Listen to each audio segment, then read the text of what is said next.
말씀인 역대상 6장 31절에서 32절입니다. 언약궤가 평안을 얻었을 때에 다윗이 여호와의 성전에서 찬송하는 직분을 맡긴 자들은 아래와 같았더라. 솔로몬이 예루살렘에서 여호와의 성전을 세울 때까지 그들이 회막 앞에서 찬송하는 일을 행하되 그 계열대로 직무를 행하였더라. 다윗은 언약궤 중심의 신앙의 사람이었습니다. 그는 하나님의 임재를 상징하는 언약궤가 자신이 통치하는 예루살렘에 있기를 간절히 소망하였습니다. 그는 온 힘과 뜻을 다하여서 성전을 짓기 원했지만 하나님께서 허락하지 않으셨고 그가 할 수 있는 최선은 바로 언약궤를 예루살렘으로 드리고 성전 건축을 위한 만반의 준비를 맞춰 놓는 것이었습니다. 이제 언약궤와 회막이 세워진 예루살렘은 하나님을 예비한 일을 행하기 시작했는데요. 찬송하는 직분이라는 제목으로 말씀이 주는 견해 함께 나누겠습니다. 원래 언약궤는 엘리 제사장 시절에 실로에 있었습니다. 하지만 블레셋과의 전쟁에서 승리를 기원하며 언약궤를 가지고 나갔다가 전투에서 패배하여 언약궤를 뺏겨버렸습니다. 믿음과 상관없이 언약궤만 있으면 승리한다는 커다란 착각이 언약궤를 뺏겨버리는 큰 실수를 저질러버린 것입니다. 그리고 그날에 엘리의 두 아들과 엘리 제사장은 다 죽임을 당하였습니다. 언약궤는 블레셋의 도시인 아스돗, 가드, 엘글론으로 이동하다가 기럇 여아림으로 옮겨지게 됩니다.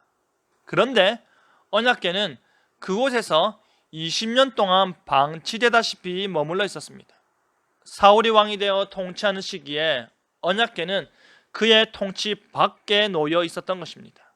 그리고 다윗이 뒤를 이어 왕이 되었을 때 그는 하나님의 임재를 상징하는 언약궤를 자신이 통치하는 곳인 예루살렘으로 가져오길 원했던 것입니다. 하나님이 자기를 세우사 왕으로 삼으신 것처럼 하나님이 이 나라를 통치하여 다스릴 것을 기대하는 믿음의 행위를 행한 것입니다. 언약궤가 평안한 곳을 얻었다는 말은 기럇 여아림에서 예루살렘으로 옮겨졌다는 말입니다. 다윗은 단순히 언약궤를 옮겨 놓는 것에 그치지 않고 그곳에서의 하나님 예배를 철저히 시작하였습니다. 그 중에 제일 먼저 한 일은 하나님을 찬양하는 성가대를 조직하는 것이었습니다. 하나님의 임재를 상징하는 언약궤를 백성들이 볼 수 있는 한가운데 모실 뿐 아니라 바로 그곳에서 하나님의 통치를 찬양하고 영광을 드높이고 오직 하나님께서 받아 마땅한 찬송과 영광을 올려드리는 것입니다. 그것이 하나님의 택함 받는 자들이 마땅히 행해야 하는 의무인과 동시에 아무나 찬송할 수 없기에 특권과 기쁨인 것입니다. 그리고 훗날 솔로몬이 여호와를 위한 성전을 건축하기 전까지 하나님의 회막에 언약궤는 놓여져 있었고 그 앞에서 찬송하는 일을 레위의 아들들이 그 반열대로 직무를 감당했던 것입니다.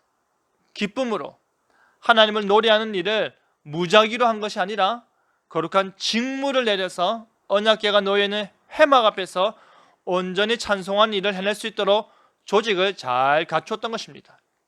이렇게 하나님을 찬양하는 레위인들은 성전이 지어지기 전까지 이곳에서 그들의 맡은 바 직무를 충성되이 잘 감당할 수 있었던 것입니다.